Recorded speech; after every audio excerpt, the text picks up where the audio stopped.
Hey guys, welcome back to another video. इस video में हम देखने वाले हैं another 5 MCQs from the IFSC act.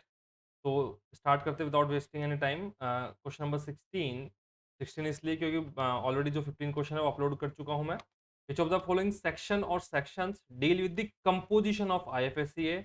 तो जिन्होंने आईएफएससी एक्ट पढ़ा है और याद है उनको अच्छे से पता होगा कि section 5 deals with the composition of IFSC A.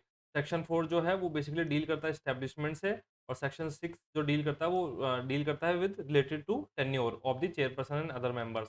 तो राइट आंसर हो जाएगा सेक्शन सी। क्वेश्चन नंबर 17 अगर मैं बात करूं, who has the power to make the regulation for the administration and the regulation of the financial services and market in IFSC. IFSC में basically जो है एडमिनिस्ट्रेशन और रेगुलेशन से रिलेटेड पावर किसके पास में है? तो ये हम सबको पता है, आईएफएससी के पास में है। ठीक है, ऑप्शन सी यहाँ पे राइट हो जाएगा। Then question number 18, which of the following is correct about the chairman of IFSCA as stated under IFSC act 2019। ठीक है, कि जो आईएफएससी एक्ट है उसमें इनमें से कौन सी बात जो है वो चेयरमैन के लिए ठीक है?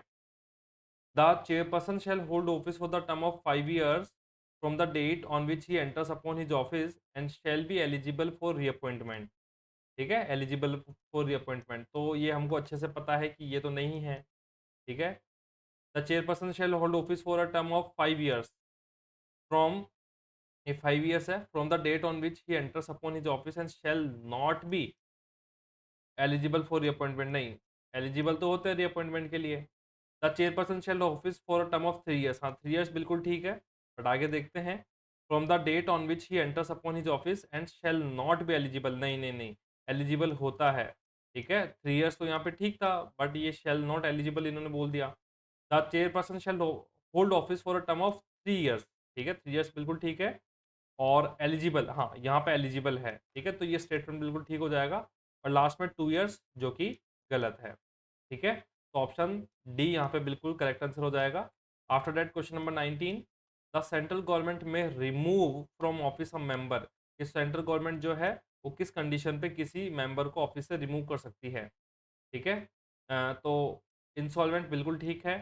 हैज़ बिकम फिजिकली और मेंटली इनकेपेबल, ये भी बिल्कुल ठीक है। ठीक है, तो अभी तक तो ऑप्शन 1 तो ठीक है, ऑप्शन 2 भी ठीक है। Has been charge of an offence which in the opinion of central government involves moral turpitude. नहीं, देखिए, चार्ज नहीं होना चाहिए, कन्विक्टेड होना चाहिए। चार्ज और कन्विक्टेड में डिफरेंस होता है। ठीक है, चार्ज आप किसी को भी कर सकते हो, बट वो बेसिकली वहाँ पे प्रूव हो नहीं हो वो अलग चीज़ है। तो अगर कन्विक्टेड है कि हाँ ये हुआ है, ऐसा हुआ है, तो फिर बेसिकली गवर्नमेंट रिमूव कर सकती है। लेकिन सिर्फ आपके अगेंस्ट में केस है, इसके बेसिस पे आपको रिमूव नहीं किया जा सकता है। तो ये स्टेटमेंट तो बिल्कुल गलत है, चार्ज की जगह कन्विक्टेड होना चाहिए। और जो हमारा एक्ट है उसमें भी कन्विक्टेड वर्ड यूज़ किया हुआ है। हैज़ एक्वायर्ड सच फाइनेंशियल और other financial interest as is not likely to affect. ठीक है, ये देखिए, यहाँ पे नॉट लाइकली है। तो अगर बेसिकली कोई ऐसा फाइनेंशियल इंटरेस्ट है कि आपकी जो ड्यूटीज़ है वो उससे आप वो आपकी जो ड्यूटीज़ है वो इफ़ेक्ट हो रही है, तो फिर गवर्नमेंट आपको रिमूव कर सकती है। लेकिन यहाँ पे बोल रहा है ऐसा फाइनेंशियल इंटरेस्ट जिससे आपकी ड्यूटी पे कोई असर नहीं पड़ रहा है। ठीक है, तो वो हो सकता है, बिल्कुल अलाउड है। तो has abused his position, abuse of position यानी, ठीक है, तो ये बेसिकली बिल्कुल ठीक स्टेटमेंट है। तो यहाँ पे जो आपसे पूछा करेक्ट, करेक्ट स्टेटमेंट पूछा, तो करेक्ट है आपका 1, 2 एंड 5। तो 1, 2 एंड 5 ऑप्शन सी हमें यहाँ पे मिल रहा है। तो आंसर होगा option C. Question number 20, which of the following is not defined under section 3।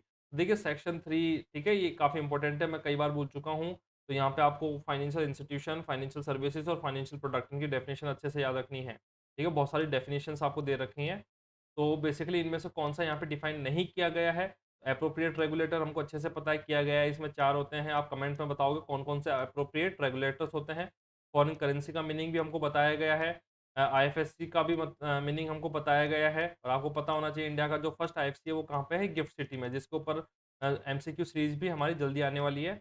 और गिफ्ट आईएफएससी, देखिए आईएफएससी की तो बात की है, लेकिन उसमें गिफ्ट सिटी की कहीं पे भी बात नहीं की गई है हमारे एक्ट में। और रेगुलेशन रेगुलेशन डिफाइन किया गया है। तो हमारा जो आंसर हो जाएगा यहाँ पे वो हो जाएगा आंसर डी, क्योंकि नॉट डिफाइन पूछा है तो गिफ्ट आईएफएससी हमको नहीं यहाँ पे डिफाइन किया है। ठीक है, और मैं चाहूँगा कि आप जिनको पता है वो कमेंट बॉक्स में गिफ्ट की मेरे को डेफिनेशन, सॉरी, फुल फॉर्म जरूर बताएं कि गिफ्ट आईएफएससी में गिफ्ट का फुल फॉर्म क्या है। ठीक है, तो इसी के साथ हमारे 5 एमसीक्यूज़ इस वीडियो के कंप्लीट होते हैं। Thank you so much guys, I hope कि इस वीडियो से आपको थोड़ी बहुत हेल्प मिली होगी। Thank you again.